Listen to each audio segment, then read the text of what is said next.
एक नोटबुक की कीमत एक कलम की कीमत से दोगुनी है। नोटबुक की कीमत कलम की कीमत से दोगुनी है। तो मान लेते हैं कि कलम की कीमत जो है x है, कलम की कीमत x है। कलम की कीमत कितनी है? x है। इस कथन को निरूपित करने के लिए दो चरों वाला एक रेखिक समीकरण लिखिए। कलम की कीमत कितनी हम ले लिए? x। तो नोटबुक की कीमत कितनी होगी?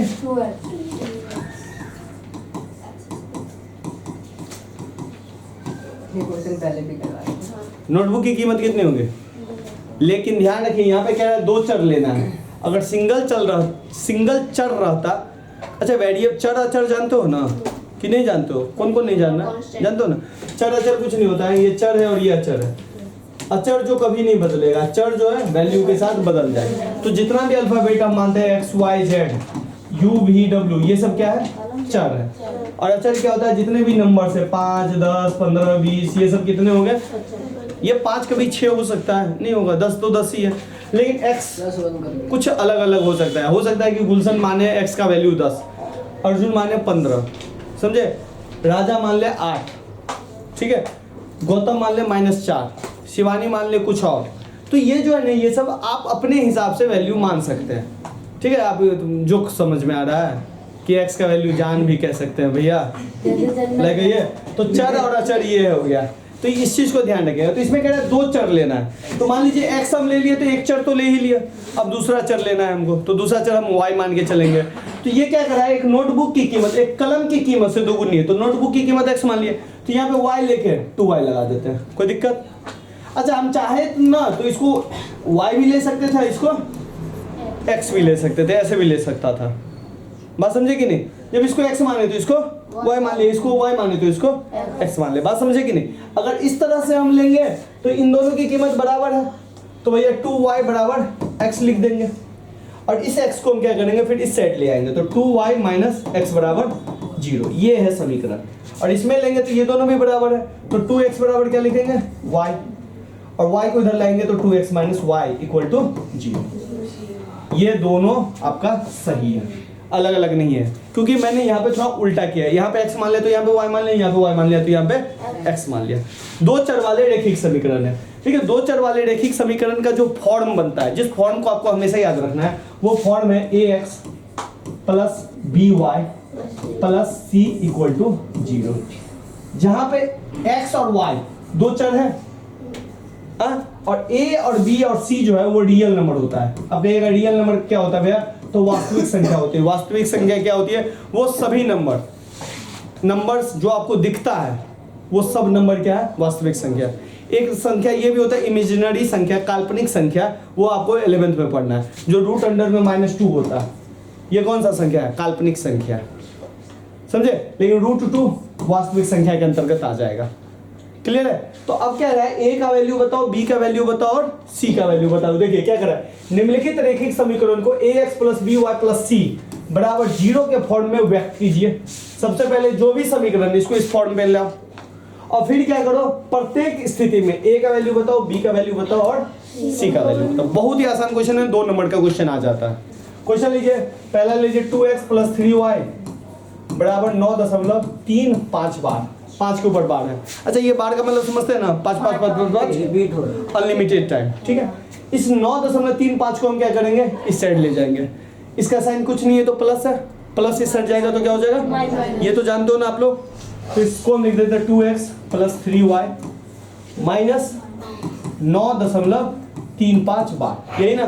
देखो तो इस फॉर्म पे आ रहा है, नहीं आया, प्लस है, लेकिन यहाँ पे क्या आ रहा है? तो इसको हम क्या करेंगे, प्लस बनाएंगे। प्लस बनाने के लिए कुछ नहीं करना है, 2x प्लस 3y, यहाँ पे बस प्लस लिख दीजिए, और इस माइनस को क्या ले लो ब्रैकेट में, बराबर 0। अब आ गया इस फॉर्म पे, इसी फॉर्म पे लिखो ax plus by plus c बराबर 0। कोई दिक्कत? x y c। अब देखो a के जगह पर क्या दिखा? 2, a बराबर क्या हो गया?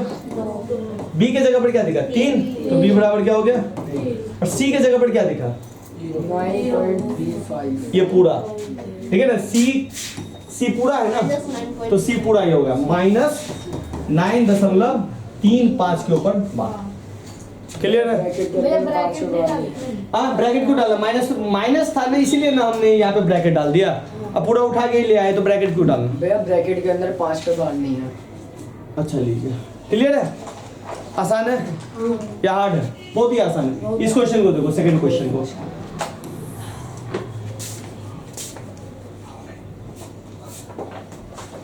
x minus Y by 5 minus 10 equal to 0। इस क्वेश्चन को तुम दो तरीके से बना सकते हो, या तो इस 5 का एलसीएम लेके इस 5 को इधर भेज दो, और नहीं भेजने का मन है फिर भी कोई दिक्कत नहीं है। अब ये इस फॉर्म पे नहीं आ रहा है, ax plus by plus c के फॉर्म पे है? नहीं है भी और नहीं भी है, समझे? तो इसको क्या करेंगे, x है तो x किसी के साथ गुना नहीं है तो 1 के साथ गुना है, तो 1x लिख सकते हैं, कोई दिक्कत। इस y बाय 5 को, y बाय 5 का मतलब हुआ 1/5 के साथ y गुना में, समझे? और चूंकि माइनस भी लगा है तो माइनस 1/5 के साथ गुना में, तो इसको हम क्या लिखेंगे, प्लस माइनस 1/5 इंटू वाई।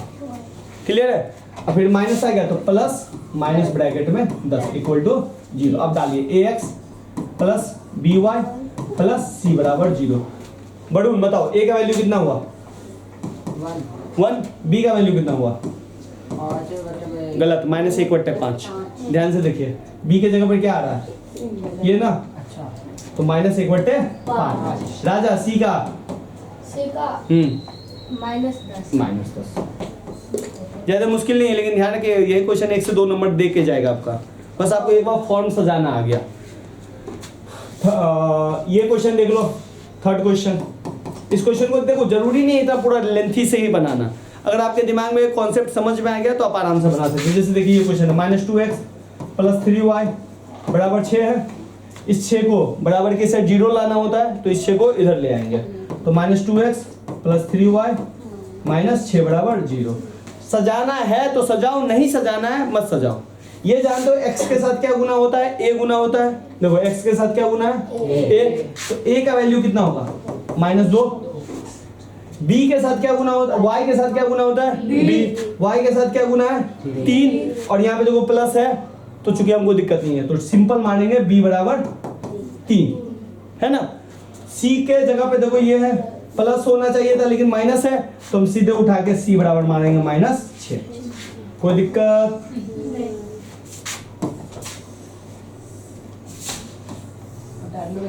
नहीं, एक क्वेश्चन और बता ही देते हैं, बाद में बताइएगा। x बराबर x बराबर 3y, x बराबर 3y। फिर वही, इस साइड कुछ नहीं है, इसको सीधे इस साइड ले आएंगे, तो x माइनस 3y। जब 3y इधर आ गया तो इधर क्या बचा, कुछ बचा, ठन ठन गोपाल, 0 बचा। अब देखिए, अब इसमें कोई आइटम है, नहीं है। x किसी के साथ गुना है, नहीं है, नहीं है गुना, तो मतलब 1 है, आ गया, 1 ले लेंगे। अब इसको थोड़ा सा मैं सजा देता हूं क्योंकि आपको दिख नहीं रहा होगा। 1 इंटू एक्स ले लिए, प्लस ले लेता हूं, -3 को ले लेता हूं, अब y ले लेता हूं, कोई दिक्कत? c वाला टर्म तो नहीं है, तो इसको अलग से प्लस में डाल के 0 ले लूंगा। अब बराबर में ये 0, बात समझे? 0 किसी में जुड़ेगा या घटेगा, कोई दिक्कत है? तुम्हारे पास 1 करोड़ रुपया है, मैंने तुमको 0 रुपया और दे दिया, कितना रुपया होगा तुम्हारे पास? अरे 1 करोड़ है। चलो तुम्हारे पास 2 करोड़ रुपया, उसमें से 0 रुपया तुमने गुलशन को दे दिया, कितना पैसा बचा? 2 करोड़। मतलब कोई दिक्कत? ओहो, सारा 0 है तू ले। हाँ, तो कहने का मतलब ये बात समझे कि नहीं समझे? 0 का मतलब जोड़ दिए घटा दिए कोई अंतर नहीं है, तो कहने का मतलब a के जगह पर क्या आया, 1, b के जगह पे क्या आया, -3, और c के जगह पे 0। कोई समझने में दिक्कत नहीं ना? बहुत ही आसान क्वेश्चन है, बस एक बार आपके दिमाग में बन जाए ax plus by plus c।